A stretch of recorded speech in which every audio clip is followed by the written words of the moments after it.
Mike Tyson was broke. The man who once earned $400 million in a single career had nothing left. No fortune, no fear factor, no title, just a name that used to make grown men shake before the opening bell, and a public image in ruins. This is the story of how that name came roaring back. To understand the comeback, you have to understand how far Tyson had fallen.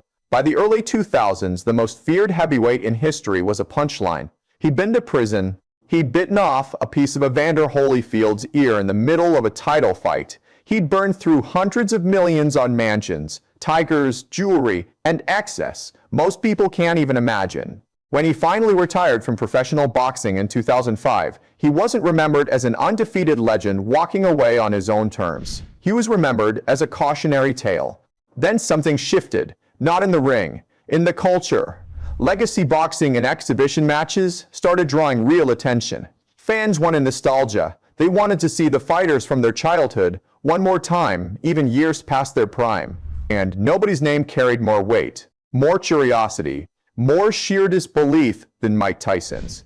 In 2020, at 54 years old, Tyson announced he was stepping back into the ring.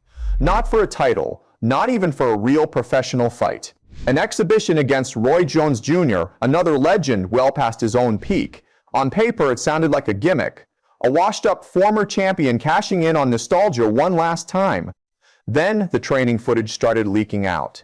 Tyson wasn't just showing up out of shape and going through the motions. He'd dropped serious weight. He was hitting pads with the same blistering hand speed fans remember from the 80s. Punch combinations landing with a snap that looked impossibly like it belonged to a man half his age. Clips went viral within hours. Millions of views. Comment sections flooded with the same question over and over. Is this real? Can a 54-year-old man actually still fight like this? The exhibition itself became one of the most watched combat sports events of the year. Pay-per-view numbers spiked. Casual fans who hadn't thought about Tyson in 15 years suddenly tuned back in. It didn't matter that the fight was ruled a draw or that it wasn't a real sanctioned bout. What mattered is that Tyson proved something nobody expected. His name alone could still move the needle at a level most active fighters could only dream of. But the comeback wasn't just physical. It was a reinvention of his entire public image. For years, Tyson had been boxing's boogeyman, chaotic, unpredictable, someone parents warned their kids about. Now, he started showing up everywhere with a completely different tone. Podcasts, long-form interviews, documentaries. He talked openly about his past mistakes, his addiction struggles, his regrets as a father and a husband. He didn't dodge the ugliest chapters of his life. He owned them.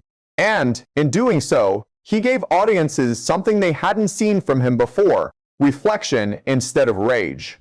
A whole new generation discovered him fresh, without the baggage of the 90s tabloid headlines.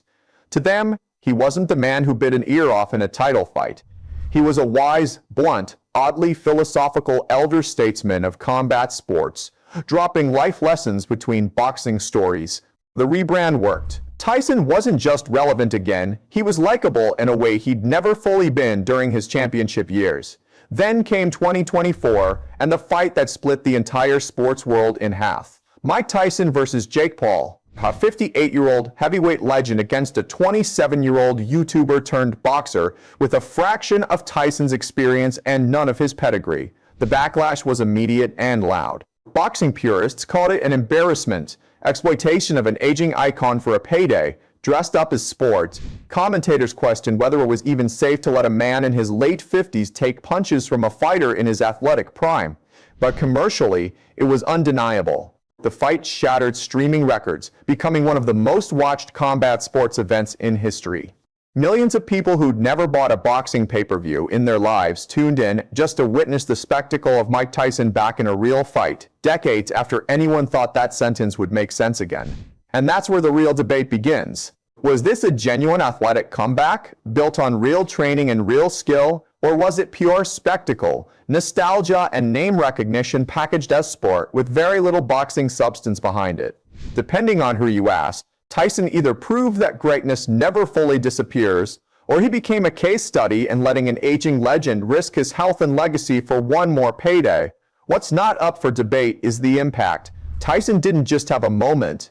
He engineered an entire second act turning bankruptcy and public disgrace into relevance, revenue, and a completely rebuilt image, all built on a name he refused to let fade into history. So here's the real question. Should legends like Tyson still be allowed to step into the ring at that age, chasing one more spotlight? Or does it cheapen everything they built in their prime, trading legacy for one final payday? Drop your answer below. Was this Tyson's greatest comeback or his most controversial mistake?